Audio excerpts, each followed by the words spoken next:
Hello dear. तो इस video में अपन बात करने वाले हैं कि रेलवे हमें किन कौन कौन सी फैसिलिटी देती है, क्या क्या सुविधा रेलवे के अंतर्गत आती है। ये सारी अपन जानकारी इस वीडियो में मैं आपको देने वाला हूँ। आपके काफ़ी कमेंट आ रहे थे कि भाई रेलवे में अगर हम अपॉइंट होते हैं, रेलवे में अगर हम जाते हैं तो हमको क्या क्या सुविधा मिलेगी रेल की तरफ से। तो वो सारी चीज़ें, कितनी छुट्टियाँ मिलती है और कितना जो है कि प्लस पॉइंट है रेलवे में आने का, तो वो सारी चीज़ें मैं आपको इस वीडियो में बताने वाला हूँ। तो प्लीज़ हमारे साथ में बना रहिएगा। और इस वीडियो में आपको छुट्टी तो बताऊंगा ही बताऊंगा, लेकिन आपको और भी क्या क्या फैसिलिटी मिलती है वो सारी अपन इस वीडियो में बात करने वाले हैं। फुल वीडियो होने वाली है ये ना। आपको ये वीडियो देखने के बाद में कोई भी डाउट नहीं रहेगा कि आपको भाई क्या क्या फैसिलिटी नहीं मिलती है वो सारी चीज़ें बात करने वाले हैं। आपको कोई भी डाउट नहीं रहेगा इस वीडियो को देखने के बाद। तो सबसे पहले मैं आपको बता दूं कि इसमें आपको क्वार्टर तो मिलता ही है रहने के लिए। आपको अच्छा, बहुत ही शानदार लग्जरी क्वार्टर मिलेगा आपको ना। बहुत शानदार रहने के लिए क्वार्टर मिलता है, जिसे अपन बोलते हैं HRA, जिसका अगर आप रह रहे हो तो आपका HRA कट जाएगा, अगर नहीं रह रहे हो तो आपको उसका HRA मिल जाता है। फिर अपन बात करते हैं कि इसमें रेलवे पास मिलता है आपको। ऑल इंडिया में आप कहीं भी घूम सकते हो। Third AC, second AC, first AC तक के आपको पास मिलते हैं रेलवे में। और स्लीपर वगैरह के आपको कहीं भी ऑल इंडिया में आप कहीं भी जो कि टूर कर सकते हो, आपको पास की सुविधा मिलती है। सेकंड, आपकी हॉस्पिटल सुविधा मिलती है। अगर आपको कुछ भी हो जाता है तो आपको हॉस्पिटल होते हैं, जगह जगह पे हॉस्पिटल होते हैं। जैसा कि मैं अभी दिल्ली में अपॉइंट हूँ तो यहाँ पे हॉस्पिटल है। अगर कुछ भी छोटी सी भी चीज़ लेनी है, कुछ टैबलेट भी लेनी है, सिर की टैबलेट भी लेनी है, बुखार की टैबलेट भी लेनी है, तो आपको कार्ड दिखाना है बस, और आपको फ्री ऑफ कॉस्ट वो चीज़ें मिल जाती है। और बहुत ही शानदार होती है। ऐसा नहीं है कि आगे दवाइयाँ बहुत बेकार होती हैं। गवर्नमेंट हॉस्पिटलों में बेसिकली हो जाती है। जो स्टेट गवर्नमेंट के जो हॉस्पिटल होते हैं उनमें थोड़ा बहुत पता नहीं, मुझे नहीं लगता कि वहाँ पे ज़्यादातर सही दवाइयाँ आती है। बट रेलवे के जो हॉस्पिटल होते हैं उनमें वाकई यार दवाइयाँ एक नंबर आती है। मैंने कई बार अपना इलाज करवाया है, कई बार मुझे बुखार वगैरह हुआ है तो मैंने दवाइयाँ ली है। और अगर मैं बात करूँ कि अगली जो क्या सुविधा मिलने वाली है, जो आपको बता दूँ कि अगर आपके मैरिड हो आप और आपके बच्चे हैं तो आपको रेलवे स्कूल में पढ़ने का मौका मिलता है। बच्चों को आप रेलवे स्कूल में पढ़ा सकते हो। रेलवे अपनी तरफ से स्कूल सुविधा देती है आपको ना। स्कूल में अपने बच्चों को पढ़ा सकते हैं आप है ना उस स्कूल में। अगर आप नहीं चाहते कि हम रेलवे स्कूल में नहीं पढ़ाना चाहते तो आपको 33,750 रुपये पर कैंडिडेट, मतलब आपके 2 बच्चों के लिए आपको फीस मिलेगी। एक बच्चे की 33,750 रुपये। ऐसे ही 2 बच्चों की फ़ीस मिलेगी आपको ना। अगर आप दूसरे स्कूल में पढ़ाना चाहते हो, कहीं बाहर पढ़ाना चाहते हो, तो आपको वो जो ट्यूशन फ़ीस बोलते हैं उसको, वो दे देंगे रेल है ना। और 2 बच्चों के लिए अलग होती है। और ये जब तक 24 से 25 साल तक मिलती है। ऐसा नहीं है कि 18 साल तक ही मिलती है ना। आपको 24-25 साल तक के लिए मिलती है, जब तक कंपटीशन की ग्रेजुएशन कंप्लीट नहीं हो जाता तब तक की जो आपको 33,750 रुपये वो जब तक मिलती है आपको ना। तो इस चीज़ के लिए बिल्कुल निश्चिंत रहिएगा आप है ना, कि और भी क्या क्या सुविधा मिलती है वो अपनी बात करने वाले हैं। ड्रेस अलाउंस आपको मिलता है इसमें ना। जो ड्रेस होती है आपको साल में 2 बार ड्रेस अलाउंस मिलेगा, जो आपके लगभग 5,000 रुपये आते हैं। 5,000 में आप अच्छी से अच्छी ड्रेस सिलवाइए। 10,000 रुपये आपको अलग से दी जाएगी जिसमें आप ड्रेस सिलवा सकते हो। फिर आपके बोनस मिलता है आपको। जितनी भी सेंट्रल गवर्नमेंट की जॉब होती है उनमें सबसे ज़्यादा जो बोनस मिलता है वो रेलवे में मिलता है। आपको बता दूं कि रेलवे का जो बोनस होता है वो 17,750 रुपये होता है। और जैसे टीचिंग वगैरह होता है उनमें 5,000 मिलता है, किसी में 6,000 मिलता है, किसी में 2,000 मिलता है। बट रेलवे सबसे ज़्यादा बोनस देने वाली अपनी गवर्नमेंट जॉब है, सेंट्रल गवर्नमेंट की।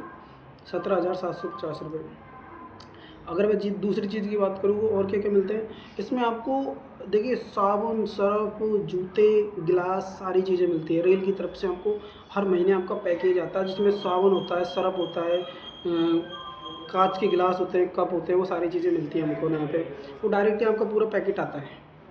और हाँ, आपका वो, अगर आपने ऑन ड्यूटी, इन केस ऐसा नहीं हो, अगर ऑन ड्यूटी आपको कुछ हो जाता है तो आपको जॉब मिलेगी। आपके परिवार में से किसी एक को जॉब मिलेगी आपको।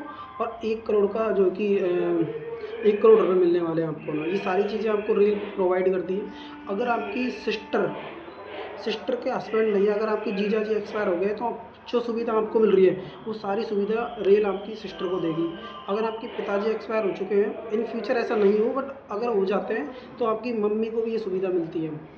ये जो सुविधा बताई है मैंने, ये रेल सिर्फ बीवी बच्चों को और खुद को देती है। लेकिन अगर आपके पिताजी एक्सपायर हो जाते हैं तो आपकी मम्मी को भी मिलती है फिर सारी सुविधाएँ। अगर आपके पिताजी ज़िंदा है तो फिर नहीं मिलेगी सारी सुविधा।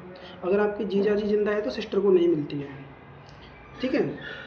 फिर मिलता है आपको कि सिम, आपको फ़ोन में सिम देती है, सिम भी रेल देती है, जिसमें आप में ज़िंदगी भर जब तक आप नौकरी करते हो, जब तक के लिए 60 साल तक जब तक आप हो जाते हो, जब तक के लिए free of cost unlimited data के साथ में आपको रेल सिम देती है और फ़ोन भी प्रोवाइड करती है।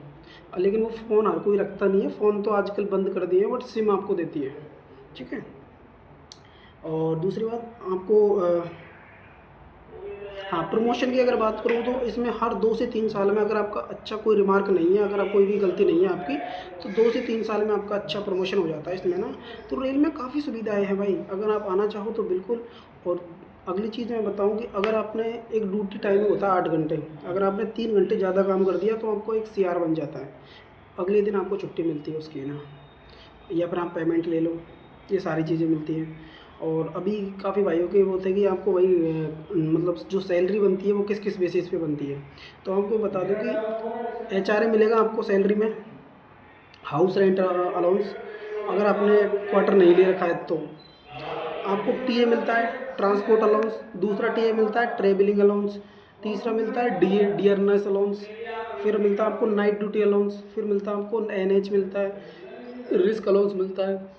इतनी सारी अलाउंसेज आपको मिलते हैं रेलवे के अंदर, तो काफ़ी अच्छी आपको जो है कि सुविधा प्रोवाइड करती है रेलवे। आपके बच्चों के लिए, बच्चों की तक की जिम्मेदारी लेती है रेल, है ना, आपकी 3 पीढ़ी तक की जिम्मेदारी लेती है रेल। फिर मैं बात करूँ कि इसमें भाई डायरेक्ट होते हैं कि नहीं होते हैं, जैसे अभी स्टेट में होता है कि 2 साल का प्रोविजनल पीरियड चलता है, बट इसमें नहीं चलता, इसमें डायरेक्ट आप ज्वाइन करोगे उसी दिन से परमानेंट जॉब हो जाती है आपकी। तो ये सारी सुविधा आपको मिलने वाली है। अगर मैं बात करूँ कि इसमें छुट्टी की बात करूँ कि इसमें छुट्टी कितनी मिलती है, तो आपको बता दूँ कि इसमें जो छुट्टी है वो 10 तो आपको सीएल मिलती है, 30 आपको एलएपी मिलती है, और 20 आपको एचएलएपी मिलती है, जो मेडिकल लीव सिक बोलते हैं उसको, मेडिकल छुट्टी होती है वो मिलती है। 12 आपको एनएच मिलते हैं, नेशनल हॉलीडे, और 7 दिन में एक आपका रेस्ट रहता है। तो इस हिसाब से आपके 7 दिन में एक रेस्ट होता है। ऐसे ऐसे ये रेस्ट को तो अगर अपन हटा भी दें तो भी अपनी 72 छुट्टी तो अपने पास में मिलती है। 72 छुट्टी मतलब पूरी साल में 72 दिन की छुट्टी रहती है रेलवे के अंदर। आपके हिसाब से जब आपको उचित लगे तब आप वो छुट्टी ले सकते हो। टीचर में होता है कि आपको एक साथ ही मिलती है वो छुट्टी, बट रेलवे के अंदर आपको खुद को लेनी होती है वो छुट्टियाँ। तो ये सारी चीज़ें आपको मैंने बता दी। अगर आपका फिर भी कोई डाउट है रेलवे में, किसी भी प्रकार का कोई डाउट है, तो मुझे आप कमेंट कर सकते हैं और मैं आपको सारी चीज़ें प्रोवाइड करूँगा, सारी इन्फॉर्मेशन मैं आपको दूँगा। बट आप मुझे कमेंट सेक्शन में बता देना आपको क्या क्या चीज़ें और जानना है। So thank you, have a nice day. मिलते हैं अपनी नई वीडियो के साथ में। Thank you.